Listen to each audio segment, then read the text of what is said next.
Hey friends, here we are in combining transformations. So we know how to stretch, we know how to translate, we know how to reflect. But now, my friends, what we're going to do is we're going to put all of these things together. Now, here's something really, really important about doing everything at once. Order matters, my friends. So the order in which we're going to combine transformations is we are going to first stretch, like I'm working out, I'm going to stretch first, then I'm going to reflect, and then I'm going to translate. So a lot of teachers describe that as SRT. So there is the order that we're going to do this in. Okay, so it's not the same order that we learned it in, just for simplicity, we learned it in a different order, but now when we put it all together, that's the order. Okay, so what do we know so far? Okay, let's break this down. Here's do a big unit summary here. Okay, the A value. If A is greater than 0, what we have is a vertical stretch. Now, I'm going to be lazy and use abbreviations. Never use abbreviations on your test. I just don't have the room, okay? So I'm vertically stretching about the x-axis, or y is equal to 0. Okay. As a map, what that means is this is any point xy becomes x comma ay. Okay. My invariant points are on the x-axis. Okay. So that's important, or y is equal to 0, just like that. Now, what if a was less than 0? So if a is less than 0, then what we have, again, as an abbreviation, is a vertical reflection about the x-axis. And our invariants are on the x-axis. And if I was writing a map, a vertical reflection means I'm going to multiply my y values by -1. Okay, so there is what A did for us. Okay, what did B do for us? Let's go to this guy. Okay, what did B do for us? Okay, B, if B was bigger than 0, so then what we had was we had a horizontal stretch about the y-axis. Now, here's the big one. I'm going to do it in bright red. This is where students get this one wrong. What you're doing then is what you're stretching by in here is 1 over b. Okay, remember the reciprocal. You're going to stretch by 1 over b. So I think that right there, put a star beside it, is the number one mistake I'll see when students are doing these functions. And our invariance would be on the y-axis, or x is equal to 0. Put that right there. Okay, what if b was less than 0? Well, if b is less than 0, now we've got ourselves that horizontal reflection. And I got a text because someone was so excited about it. We got a horizontal reflection about the y-axis. Okay, our invariance would be on the y-axis, and our map here would be -x comma y. Okay, so again, the big thing there is what I've got starred and what's in red. Now, H and K are probably the easier two things. So H and K, H is our horizontal translation. Again, I'm going to use an abbreviation. Don't be lazy like me on a test. And don't write 7s when you mean to write T's. Oh my goodness. Horizontal translation. But the big thing is here is it goes the opposite direction, the opposite sign. Okay. So if it's negative, I'm going to go to the right. If it's positive, I'm going to go to the left. And our K, we know, is our vertical translation. And the way it's written here, it goes the same way as the sign. And we don't have any invariant points, friends, because you're picking up the whole graph and moving it.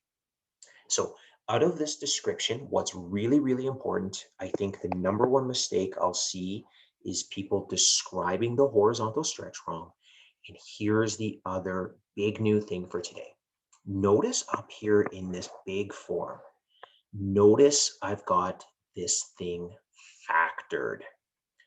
Factor, factor, factor. We will build our functions in factored form. And when I say that, what I mean is I'm going to keep the horizontal stretches and reflections separate from the translations. Okay? Please, I want you to remember that factor, factor, factor. Okay, let's try ourselves a question here. All right, here we go. Let's put it all together, baby. The function y is equal to f of x is transformed to g at x by the following. Vertical stretch by 3, horizontal stretch by 2, horizontal reflection, horizontal translation, vertical translation. Holy cow, that's a lot of stuff. Okay, here we go. Let's do this thing. It's actually not that bad, friends. At first, it's kind of scary, and then you're going to see, oh, that's actually not that bad. Okay, it says we're going to transform this thing to g at x in terms of f at x. Okay, so here's what we're going to have. Vertical stretch by 3. So notice the proper order we're going in here. Stretching, reflecting, translating. Okay, stretching. Vertical stretch by 3. That's my A value. Horizontal stretch by a factor of 2. This is the big thing. I'll see a lot of people put a 2 here. No, no, no, no, no, no. It's the reciprocal. 1/2. Okay, done, done. Horizontally reflected. So that's going to affect my x values. That's right here.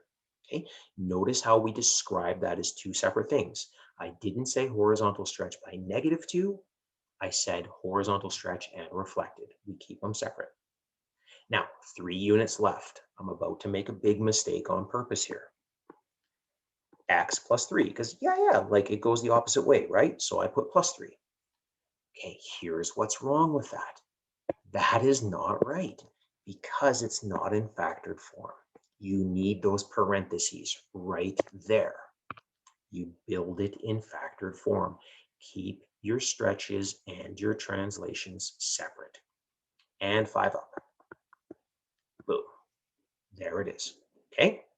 Now, at the end of the day, say this was a multiple choice question, how they'll probably present it on your diploma is they'll distribute in that -1/2, okay? And so that is another way to write it. Why are they going to write it that way? Because one, I mean, that's a correct way to write it. I'm happy with what's above it. But the wrong answer, so again, bright red for wrong, right? The wrong answer that you would see in a multiple choice, I guarantee you, is this. Because this kid that doesn't have it in factored form thinks it's right. Okay? So again, the big thing to watch for, please, you're building it in factored form and you're taking the reciprocal. Okay? Now, the map. Remember the map, we do exactly as we're told. So I'm just going to get rid of this wrong one because it's so wrong. It breaks my heart. Okay, the map, let's go hot pink. Okay, so what do we get? A map we're doing as we're told, right? Again, if I'm giving someone a map to my house, I'm not going to mess with them. I'm going to tell them how to get to my house. So vertically stretched by 3, 3y. Here's the big one. Horizontal stretch by 2. So I'm multiplying the x values by 2, not a half, by 2. Horizontally reflect. Then we're going to go 3 left. So I subtract 3 and 5 up. Okay? This right here, friends, what we just did, making the transformed function and making the map, you need to be able to do this, okay? This is a guaranteed question on tests and assignments, okay? So again, what are the things I really, really need you watching out for? You notice it's almost all inside our function. The horizontal stretch is a reflection and build it in factored form. Then when we make our map, we do exactly as we're told. Okay, let's try one more, friends. Okay, what I want you to do here always is take a moment, describe the transformations to yourself, and then we'll write the equation of the transformed function. Okay, so I'm going to hit pause. I want you to think about this and try this one on your own. Okay, friends. So I'm hoping you paused the video and tried to describe the transformations to yourself. So what did you get? Okay, in proper order. Let's look at the two. That is a horizontal stretch. And again, don't write abbreviations on your test. I'm just going to write HS for time. Of 2. And you always have to say the line you're stretching about, a horizontal stretch of 2 about the y-axis or x is equal to 0. Okay.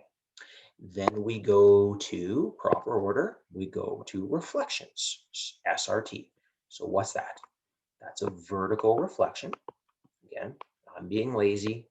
Don't do that on your test. A vertical reflection about the x-axis or y is equal to 0. Okay, so we got those two out of the way. Then our translations. Okay, so right there, it doesn't matter the order you do your translations. So I'm just going to say a horizontal translation, 3 units left, and a vertical translation, 4 units up. Okay, so even if the question didn't tell me to do that, friends, I'm always going to do that before I try to do anything else. Always describe it to yourself, okay? Now, write the equation of the transform function. All right, let's go to old school black. Okay, what do we get? I'm going to build this thing in factored form. Okay, so a horizontal stretch of 2. I don't put a 2 here. I have to take the reciprocal. That's the big thing I'm going to see go wrong. Vertical reflection. So negative right there. Horizontal translation, 3 units left. So x plus 3. But I just got the question wrong. I have to put parentheses around it like that. And 4 units up. There it is. Okay, there's your equation. Now, maybe I'm going to squeak in just one more question here. What if I gave you this? This is a very standard question. Let's say some function f of x has been transformed to be, oh, I don't know, let's go, what's our lucky number today? 2 a lucky number? Let's go -2 plus 4 is equal to f 3x minus 12. Okay, so we have to describe the transformations. So a couple things we're going to want to do here. We're going to want to isolate for y, and we're going to want to factor. Here's something that goes wrong. I'm going to do this slowly, okay? So I'm going to factor out a 3.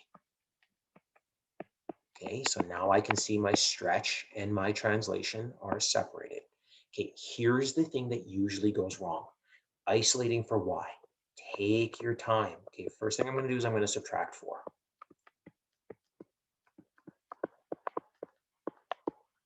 Right there. Now I'm going to divide by -2. And so what I'll see a lot of is I'll see, okay, boom, I'm going to divide by -2 like that. And then I'll see down here at the end, I'll still see -4. Okay, this is a big mistake. You have to divide the whole function by -4. So, or by -2. So that's going to be +2. Okay, friends. So there it is. That's how you would isolate for y and then describe the functions. I'll see you next time. I hope that helped.